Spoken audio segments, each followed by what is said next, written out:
CFL Weekly with Brian Snow, myself, and Michael Washington. Michael Washington joins me right now. What's up, my friend? How are you? Good. How you doing, brother? I'm doing good, man. Uh, you ready for this? Oh You ready? yeah, yeah. Oh yeah. I'm definitely ready for this. Good. Very good to hear. We'll be previewing the week 2 games, and as we go along in producing this show, we'll recap the week before. But let me just get your quick thoughts on week 1 of the 2023 CFL season. Give me your quick thoughts on that. Oh, I mean, it basically went as I don't want to say as projected per se, but I think that we see this pretty much with the CFL every year. I think you see the more elite teams have a tendency to kind of easily roll into the next season and have a more fluid of more fluidity with their team. Winnipeg had a big week 1. BC looked good. Even with a lot of the changes, because they jump players in the CFL. Like very Right. rarely is there multiple years that break down, for players. But even Right. with all the movement, it's usually the top teams. They kind of just seem to have a more. They just seem to flow more in and out of Mhm. each season. Yeah. And you mentioned with Winnipeg, they had a big first quarter that went on to what wound up being a high scoring game, 42-31. In their victory, BC came out good, had a good defensive game. I want to talk about BC for a moment. Of course, the remarkable Rourke is now in Jacksonville. They're leaning on Vernon Adams. Can Vernon Adams get the job done in BC, especially with the offensive numbers that the Lions were putting up last year? I think that I think he can. I mean, we've seen this with Vernon Adams before in other, with other teams that he's capable. He's a very capable starting quarterback. It's just going to be a matter of whether or not BC is going to be able to stroll with, like kind of jump, into it from Nathan Rourke. Rourke wasn't the starter to Right. start the year last year. He came in later on as the year went on. So I think that if any team is going to be capable of doing it, it will be BC with Vernon Adams.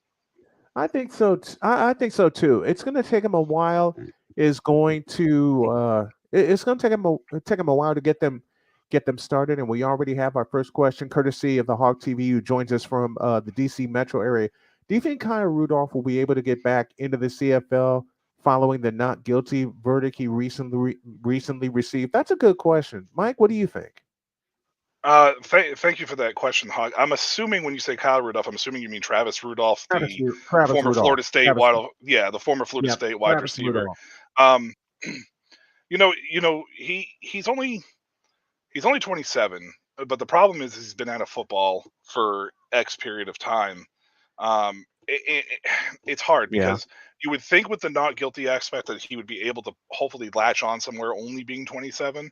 But Right. being out of football for as long as he has, it's going to be very tough, especially with the amount of talent that has kind of influxed, through the years. And then you got to factor in that he was an undrafted free agent when True. he was with the NFL, and the Giants did have him, kind of returning kicks and whatnot, when he was with New York for a brief period of time. So if he gets in, it'll probably be a special teams role to start off. I would personally like to see him get an opportunity because he was a lot of fun to watch at Florida State, Yeah. and I think that he was talented enough. It's just going to be hard at a much later age because he pretty much has to re-break in back Hmm. into the league and get Hmm. an opportunity. So primarily, Brian, before you uh, give your thoughts on it or whatever, I think that the ELF, the European League of Football, Yeah. might be a better route for him to start off with to see if maybe he can get in over there as an American import, Yeah, I and then agree. maybe move over to the CFL or even the LFA down there in Mexico. Yeah. I think the ELF would be a good spot for him to get back into football because you mentioned something that's very, very key. And that's the fact that he's been out of football so long. And you have to recalibrate yourself. 27, yeah, even though he's only 27 years old, and I say only because there was so much going on, there was so much going on with him. But 27 years old, a lot of life has already gone, putting through a very traumatic experience. I mean, to a football player, and to a man. That's something else. So Mm. where is he? My question is, I'm not worried about him football wise. I'm worried about him mentally. Where is his mental state? Is it wanting to play football, or is it wanting to just get back into life after everything that he's been through, after he was lied on, and they were trying to they basically were trying to take advantage of him. So my question would be, where is he mentally? Well, that's a fair point. That's probably actually the strongest point. I believe there was somebody inside his camp that did say that he would like to try to continue his playing career, if I remember correctly. Right. I'm not 100% sure though where his mental is. I mean, it wasn't some like low end charge. I mean, it was a murder charge. You Yes. know, it was Yes. 4 counts surrounding a murder charge of Hmm. some sort. So that's big. I mean, I It's don't care who you it's are. huge. That's That's huge. huge facing that. You know, Facing that and beating it and finding out that you were lied on. You right? know, Yeah, for I'll sure. say it again. To a man, that's gonna and from someone who's been there, that's gonna screw with you, and that's gonna screw with you for a long, long time. So my question remains, and I want y'all in the chat to light us up about it. Where is he? Where do you think he is mentally? Is he ready to get back into football? Is he going to jump back into football? And if so, how does he physically and mentally prepare to get back in the game? And you got a pal joining you. I see that. I do. He normally doesn't, so it's very weird Who's that he decided to join me. who's that with you there? This this is Jasper. He Hello, decided that Jasper. he decided he wanted to He say wanted to hello. I join the fun. guess. Yeah. well, well, I got Pumpkin and Binks in the other room. I just fed them because so I got the feeling they're going to appear, and I also got the feeling my dog Lucy is going to appear every time I'm on air. And I know you've been through this. You know, little ones decide to appear at the last All the moment. time, all the time. Whether they're fur or human, they definitely Yep, tend to join in, no doubt. they just tend to appear, and it's it's fun. It's fun. Michael Washington joining me here on this premiere edition of CFL Weekly. Is there a game in Week One that surprised you the most? Honestly, as far as results were concerned, I would probably have to say Montreal and Ottawa.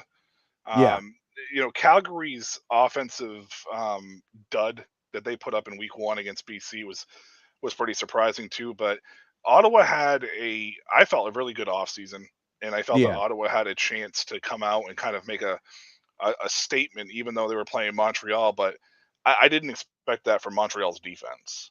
The no, Montreal's defense looked like they were the best team, the best defense in the league, and I believe PFF, Pro Football Focus, actually rated them as the best defense from Week One. So right. it just that shocked me a little bit. I did not expect that from the Alouettes. I didn't expect that from the Alouettes either, and I also didn't expect Calgary to basically lay down the way that they did.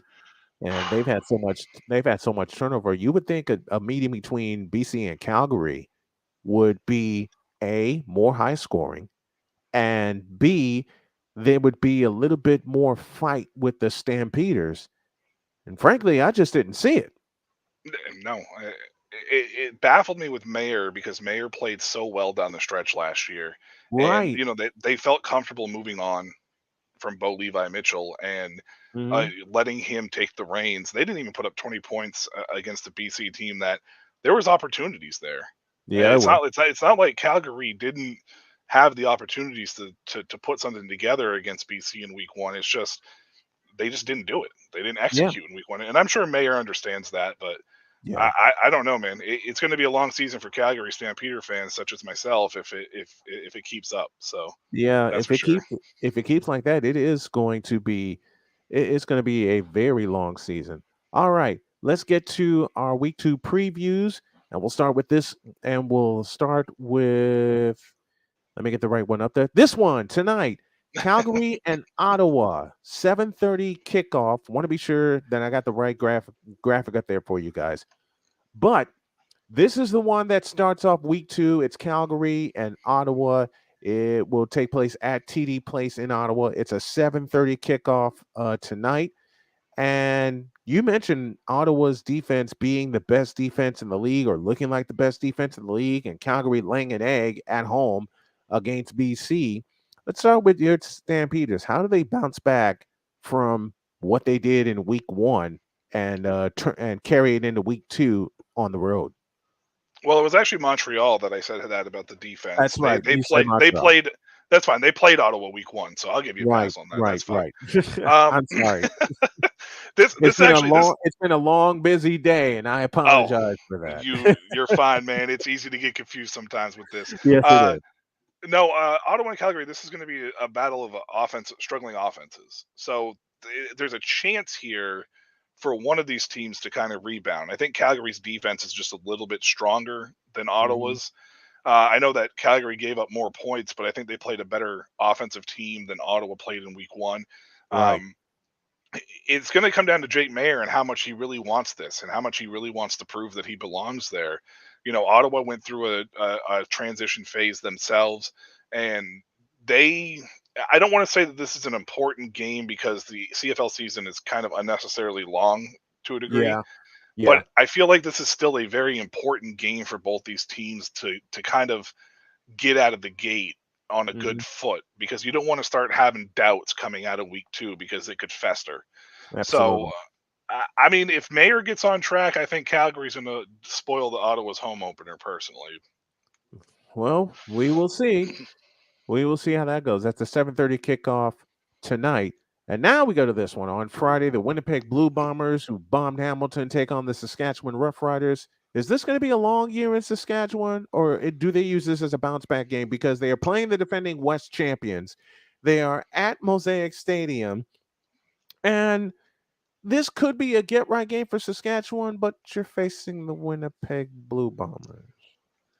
well, Saskatchewan got lucky in week 1 because Edmonton had some pretty poor play calling on the goal line in that game. Three That three separate times they were in the Edmonton was in the red zone, and three well, times they failed it wasn't just that; it was also 3 plays from the from half the inch 1 line, yard and they from the half run a inch line. quarterback sneak with a cold All three quarterback all 3 times, and got and stuffed all failed, 3 and they got times. stuffed. Yep. Yep. So Saskatchewan kind of escaped with a win against Edmonton because of poor play calling.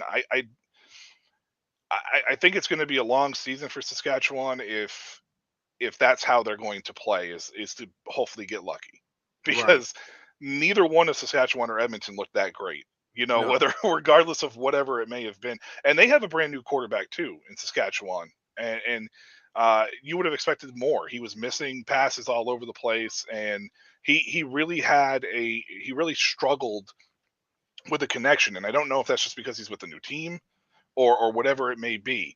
You know, Winnipeg is definitely going to be the best team. I mean, I think they're going to be one of the best Yes. teams in the league. They're always near the top when it comes to it. And for me, the Blue Bombers are probably going to walk away with a pretty decisive win here. Yeah. Speaking of walking away, there's a little one peeking over your shoulder there. The Winnipeg Blue Bombers and the Saskatchewan Roughriders. Well, like you said, either four-legged or two-legged variety Yes, seem to pop always, up when you're working. always. My bad, everybody.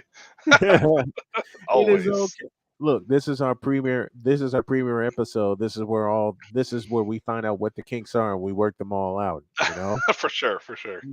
And I'm so excited to team up with you and present coverage of the CFL, man. Me This too, is gonna man. be so much fun. All right. Third game of the weekend, the Edmonton Elks. Oh, I nearly said Eska. Oh, you I almost did it. nearly slipped. I nearly slipped. Well, what am I Ooh. talking about? I slip all the time when I cover the NFL and I call the Washington Commanders the Washington Redskins because I'm so I, used to saying Washington Redskins. I mean, I'm a Washington fan, so you can imagine how So hard it was for you me to. get it. Oh, yeah, You understand. I'm yeah. gonna say it the old school way. The Eskimos and the Lions at BC Place, when these two teams met the first time last year, it was Nathan Rourke and the BC Lions hanging 59 points on the Edmonton Elks, and the Elks did not look good in week 1 against Saskatchewan. So now you got to go to that loud house called BC Place Stadium and face the homestanding Lions, who I think would have a full house coming into Saturday night after their win in Calgary. Yeah, I mean, this game is going to be it's going to be interesting to see how Edmonton rebounds from the week one. Like Right, if you're going to try three quarterback sneaks with a cold quarterback at the goal line, you're going to want to do it in week one, not week 12. right. So at least they got that out of their system, and maybe the head coach can now just be like, you know what, yeah, let's not do that again. Yeah, let's not So try that again. Right. right. BC, on the other hand, started hot. I mean, they scored, they put 25 on Calgary in the opening night. They made Calgary's offense look, dreary and dreadful. Yep. So for BC, it's going to literally probably come down to whether or not they can keep that momentum going. Like you had Hmm. said, it's Vernon Adams. He's been there before, he's done this before, but whether or not they can keep that continuity is going to be the biggest thing. And Edmonton is going to be, where does Taylor Cornelius go from here? Because he Right. actually has a career losing record as a starter, I Hmm. think, across any league he's ever played in, but it's Yeah. specifically more the CFL. And is he really going to be the answer? They do have a young, pretty talented quarterback out there named Trey Ford, who a lot of people are excited about. How Yeah. long? How long is it before we see him if Cornelius plays again? Because Cornelius was playing throwing balls into the dirt. He was missing people by 4 or 5 yards short. It was not a good outing in week one for him. I've never seen a quarterback play that scared. Oh, scared is a very good In word a, for how he played. He was playing scared. That is for I've never sure. seen it. I've never seen a quarterback play that scared, Colin Kaepernick included, in my years of watching football. But Taylor Cornelius played absolutely scared. And even the times where he looked good, it was inconsistent. And that's been Edmonton's story early in the year, all throughout last year, the year before. They start inconsistent early. And if you're Edmonton, you can't let that loud house frighten the daylights out of you, especially if you're Taylor Cornelius. Taylor Cornelius and the Edmonton Elks have got to start early. They got to get started early. Yeah, Edmonton is. It's just Edmonton is in that weird spot where week one at home you would have expected more, considering the fact that it was also the largest opening day crowd that I think that they've ever had. So Yes, you would have expected ever. more fire from them, more fire from them, that we just didn't see. They just came out flat. And like you said, I think a lot of that falls on Taylor Cornelius and how he played. Yep. Um, like you said, scared.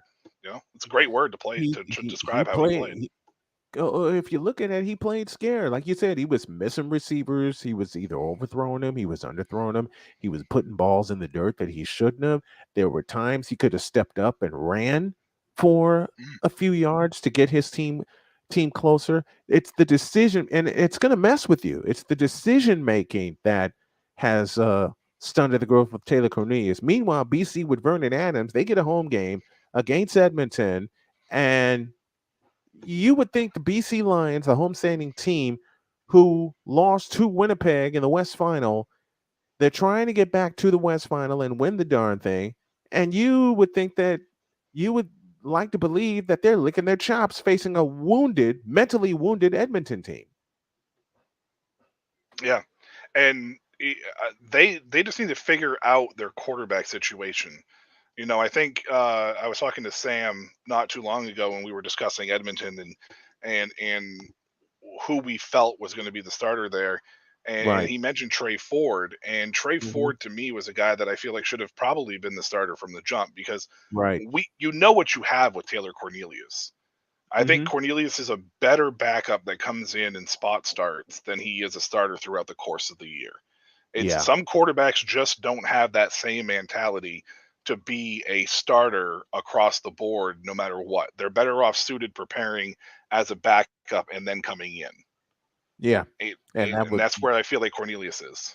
that would be the case here. Let's go back a couple of games. Let's go to betus.com. one of the official sponsors of this show and of Snowman Multimedia, Calgary and Ottawa. Stamps favored by 6.5, and the over under is 43 and a half. What do you see with those? In this situation, I'm probably going to take. Uh, you said 6.5 for Calgary. 6.5. Judging from their week one performance, I would probably have to take Ottawa against the spread, and I would take the under in that situation. I think that I game. would do both I think that game's gonna be because closer than. Yeah, yeah, I would do both because Calgary laid an egg at home against yeah. BC, against a rival, against a division rival, which could set the tone for the West Division all year long. I would take the plus 6.5 against Ottawa, and it's going to be under 43. Let's go to the second game. Winnipeg and Saskatchewan. Winnipeg favored by 6.5 at Saskatchewan. Lay the points because I think Winnipeg's going to run away. Yeah, I say play the points and probably the over in this situation too. I mean, Yeah. Winnipeg put up 40 something in the first game. They probably hit the over by themselves. Yeah. So, I don't know what the over was. What did you say the over 47. was, or the 47. 47. 47? Yeah, they could probably they could They possibly could do do that that single themselves. handedly themselves. If, They could do that they could do that themselves, and if Saskatchewan gets on the board, it'll probably be late. So we're both picking Winnipeg in a runaway, lay the points, and take the over. Again, our numbers brought to you by BetUs.com, a proud affiliate sponsor of Snowman Multimedia. Now the game we just discussed, the Edmonton Elks and the BC Lions. BC getting a full 7, laying a full 7 at BC Place. You may as well lay that. The over under is 46. You may as well lay that too. It's going to be over, and BC's going to run away and hide. I don't know if it's going to be over because I don't know if Edmonton's going to be able to put enough offense together. Right, It's going to really right. depend on how Taylor Cornelius comes out and plays this one. And I don't True. know if BC is strong enough that they're going to be able to single-handedly get them to that over. I Yeah, would probably yeah, take the under. Seven's a big spread. yeah, it is. I mean, anything over really five is kind of a big spread. So, I would probably take BC with the points, but I would conservatively take the under. Yeah. Yeah, I still just think BC's gonna run away with this, They- playing an Edmonton team with a scared quarterback, a defense that doesn't know what it's doing, even though an offense that doesn't know what it's doing, even though they had 3 shots from the half-yard line, and mm. they ran the wrong play each time. I mean, you want to run a sneak, but if it doesn't work up the middle the first time, and you got a mobile quarterback, why don't you just lean over a little bit outside or run a bootleg or something like that? They weren't content on throwing the football on the 1 yard line.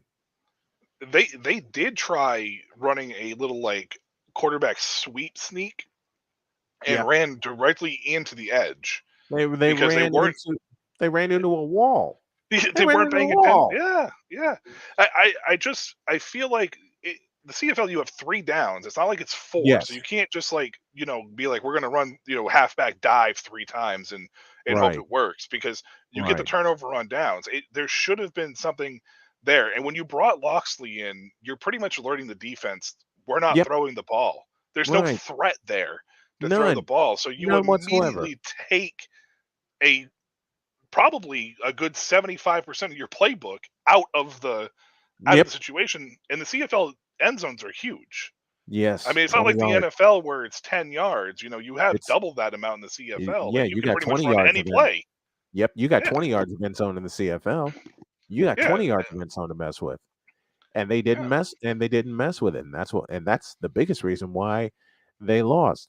Here we go to the big one. 7 o'clock Sunday, BMO Field, the Hamilton Tiger Cats and the Grey Cup champion Toronto Argonauts. I want to thank Mike Hogan for coming on with me earlier in the week. I will post that interview tonight so y'all can see the technical difficulties Mike and I went through. and and B, we wound up having a great conversation for that second hour. I will post it. It'll be a part of an extended CFL weekly. I'll make sure I edit it and put it together. But first of all, it's the first game for the Grey Cup champions. It's the second one for Hamilton. Give me your thoughts on Hamilton's performance last week. Well, I mean, I think that when you take a look at Hamilton, they're another team that is kind of going through. what most of these teams are going through with newer, um, newer team trying to find that cohesiveness. But they put up 31 on Winnipeg, and Winnipeg is generally one of those teams that is known for their defense. They're Right. known as more of a defensive minded team that has explosive plays on offense. So even if the Yep. offense isn't clicking, they tend to win games because of their defense. And to Hmm. be able to put up 31, albeit a loss, it raises some eyebrows as to how good this Hamilton team could possibly be. Right. They drew the short end of the stick with this schedule to They open did. with Winnipeg and Toronto, They did to for open sure. with both the Grey Cup participants Right? on the Yeah. road. That's a punch in the mouth. You open up with both on the road. You got to go Mm, to that loud house called IG Field, and then you back it up with a visit to the Grey Cup champions. Ouch. yeah, yeah. I don't know who they angered in the front office of the CFL, but Ah! they they must have angered somebody over there because Somebody in the front office was angry and said, "Okay, we're going to give you a gauntlet." That's how I see it. We're gonna give you a gauntlet, and the first two are going to be the biggest mountains you have to climb. They nearly climbed one in Winnipeg, but Winnipeg had 42 points. yeah, And yeah. then you get to face the Hamilton's Grey Cup defense. champions in their house, Yeah, and yeah, yeah. you get the Grey Cup champions in their house. And this is the closest game. This is in terms of spread. It's a 7 o'clock kickoff on Sunday night. This is the closest spread. Because you ain't gonna believe this. Toronto is getting 2 points at home. They're getting 2 points at home. So What? you know what that tells me there is it tells me that the people who set the spread weren't really sure what to do here, so they gave the home field advantage points to Toronto, and that was all they did. That's all they did. Because generally speaking, I believe that most people who set the sports or the betters that set the spread Yep. generally automatically give 2 to 2.5 to 3 to At the ho- home to the team to the home team. Yep. automatically, no matter what. So it tells me that they believe that this is going to be a very equal game. Yep. So, Yeah. and it very possibly could be. I mean, Toronto's going through a new quarterback. Hmm. Chad Kelly was there last year. I mean, everybody likes Swag Kelly and hopes the best for him. But let's face it, Toronto brought in Cameron Dukes from the indoor world, and they brought in Brian Scott from the USFL, who went to the XFL, wasn't happy, and then signed up there. They might have one of the more talented quarterback rooms in all of the Hmm. CFL across the board. Hmm. It just Toronto is going to be whether or not they can capture the magic that they had with MBT down the stretch last year. Yeah. That's ultimately what is going to have to happen there. And your pick is? I think Toronto is going to win this game. Hamilton, though, unlike Calgary and Ottawa, when I talked about them being 0-2 early and it Yeah. feels important, even though it's a long season, Hamilton Hmm. being 0-2 in this situation doesn't feel as important because they are showing that they belong. And I Right. think that they can easily find a way to rebound and and recover as the season goes on here. I'm picking Toronto just because I think it's hard to pick against the defending champs, especially opening at home. It's going to be the I'm banner not night, pick. etc. I can't pick against. I can't pick against them. That's what I'm saying. Like it's just hard to be able to pick against them. So I'm taking Toronto, but I'm gonna probably take Toronto with the spread because I think it's going to be more than a 2 point game. But Yep. it might be like a 4 point game. It's going to be Yeah. close, but it's going to cover It the is. spread. I think. Yeah, it's gonna be close. And the over under is 46. I'm going under in this game. Uh, I'm going under. I think I might go over. It just Hamilton's defense. They let Winnipeg hang up 42. So if Toronto is going to resemble Yep. anything like they did last year, Hmm. there's a very big possibility we could see another semi shootout here. I don't know if it'd be as big as week one, but we could see something like a 33-30 type game or, something along those lines. Yeah. That could. You know what? Swag Kelly just could do that to me. he He could, he he just very could. possibly could. I mean, look, he ain't Jim Kelly, but last name of Kelly, you know that that'll spark a little bit of fear, especially after how he came in and relieved McLeod Bethel Thompson Mm, during the Grey Cup championship. when Played well. Thompson went down with an injury. How important is the running game going to be for Toronto? Oh, it's always important for them. That I mean, they brought back a good chunk of their backfield, so it's always important for them. I mean, Right.